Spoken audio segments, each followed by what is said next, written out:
नमस्कार दोस्तों, स्वागत है आपका हमारे चैनल पर। आज हम एक ऐसे विषय पर बात करने जा रहे हैं जो न सिर्फ हमारे सनातन धर्म बल्कि हर उस इंसान के लिए महत्वपूर्ण है जो ज्ञान और शिक्षा को अहमियत देता है।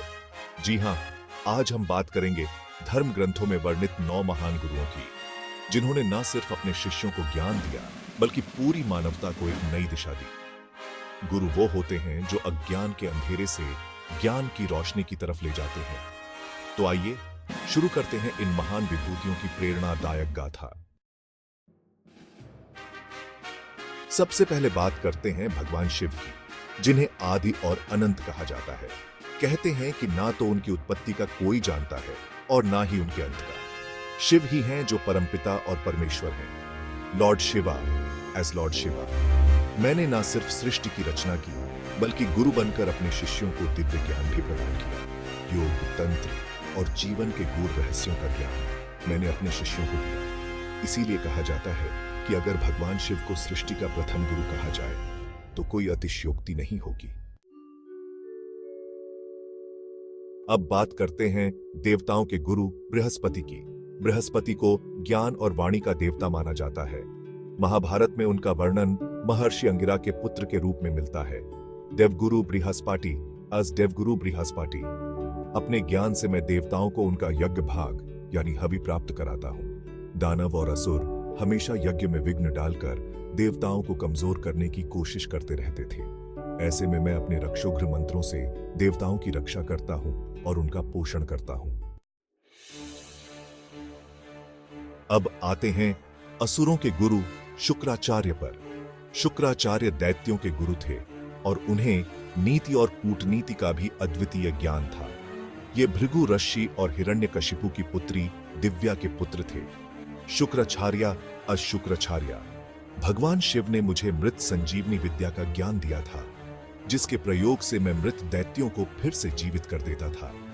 मैं अपने शिष्यों से बेहद प्रेम करता हूं और उनकी भलाई के लिए किसी भी हद तक जा सकता हूं। शुक्राचार्य अपने शिष्यों से बेहद प्रेम करते थे और उनकी भलाई के लिए किसी भी हद तक जा सकते थे। चैप्टर 4 परशुराम, योद्धा और गुरु का अद्भुत मेल। परशुराम एक ऐसा नाम जो वीरता और ज्ञान का प्रतीक है। परशुराम महान योद्धा और एक श्रेष्ठ गुरु थे। वो जन्म से ब्राह्मण थे, लेकिन उनका स्वभाव क्षत्रियों जैसा था। धर्म ग्रंथों के अनुसार वो भगवान विष्णु के अंशावतार थे।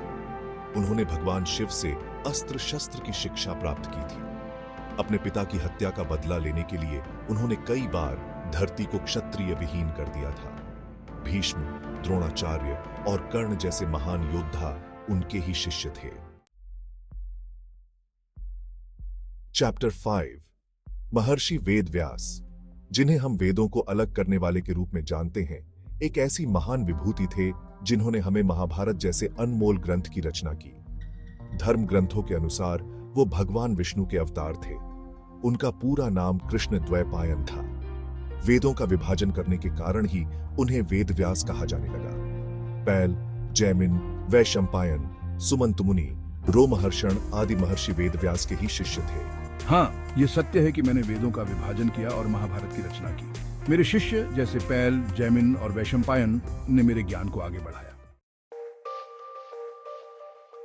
चैप्टर 6 वशिष्ठ और शी, जिन्हें अपनी तपस्या, ज्ञान और नीति के लिए जाना जाता है, सूर्य वंश के कुलगुरु थे। राजा दशरथ ने पुत्रेष्ठि यज्ञ उन्हीं के परामर्श पर किया था, जिसके फलस्वरूप भगवान राम, लक्ष्मण, भरत और शत्रुघ्न का जन्म हुआ। भगवान राम ने सभी वेद वेदांगों की शिक्षा वशिष्ठ ऋषि से ही प्राप्त की थी। श्री राम के वनवास से वापसी के बाद उन्हीं के द्वारा उनका राज्याभिषेक हुआ और राम राज्य की स्थापना संभव हो सकी। चैप्टर 7 अगर हम भगवान श्री कृष्ण के गुरु की बात करें तो वो थे महर्षि सांदीपनी। श्री कृष्ण और बलराम उनसे शिक्षा प्राप्त करने के लिए मथुरा से उज्जैनी आए थे। महर्षि सांदीपनी ने ही भगवान श्री कृष्ण को 64 कलाओं की शिक्षा दी थी। श्री कृष्ण ने ये कलाएं सिर्फ 64 दिन में ही सीख ली थीं। आज भी मध्य प्रदेश के उज्जैन शहर में गुरु सांदीपनी का आश्रम स्थित है। चैप्टर 8 ब्रह्मर्षि विश्वामित्र, जो कि जन्म से क्षत्रिय थे, लेकिन उनकी कठोर तपस्या से प्रसन्न होकर भगवान ब्रह्मा ने उन्हें ब्रह्मर्षि का पद प्रदान किया। अपने यज्ञ को पूर्ण करने के लिए ऋषि विश्वामित्र श्री राम और लक्ष्मण को अपने साथ वन में ले गए थे, जहां उन्होंने श्री राम को कई दिव्यास्त्र प्रदान किए। रामचरितमानस के अनुसार सीता स्वयंवर में भगवान श्री राम को ऋषि विश्वामित्र ही लेकर गए थे। चैप्टर 9। अंत में बात करते हैं द्रोणाचार्य की, जो कि धनुर्विद्या के महान गुरु थे। उन्होंने ही कौरवों और पांडवों को अस्त्र शस्त्र की शिक्षा दी थी।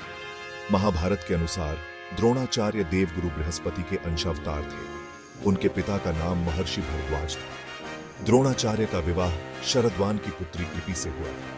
उनके पुत्र अश्वत्थामा भी एक महान योद्धा थे। महान धनुर्धर अर्जुन उनके प्रिय शिष्य थे।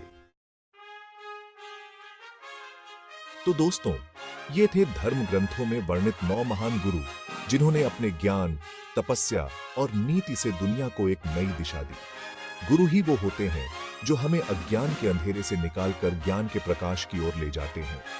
गुरु की महत्ता को समझें और उनका सम्मान करें, क्योंकि गुरु ही ब्रह्मा, गुरु ही विष्णु और गुरु ही महेश्वर हैं।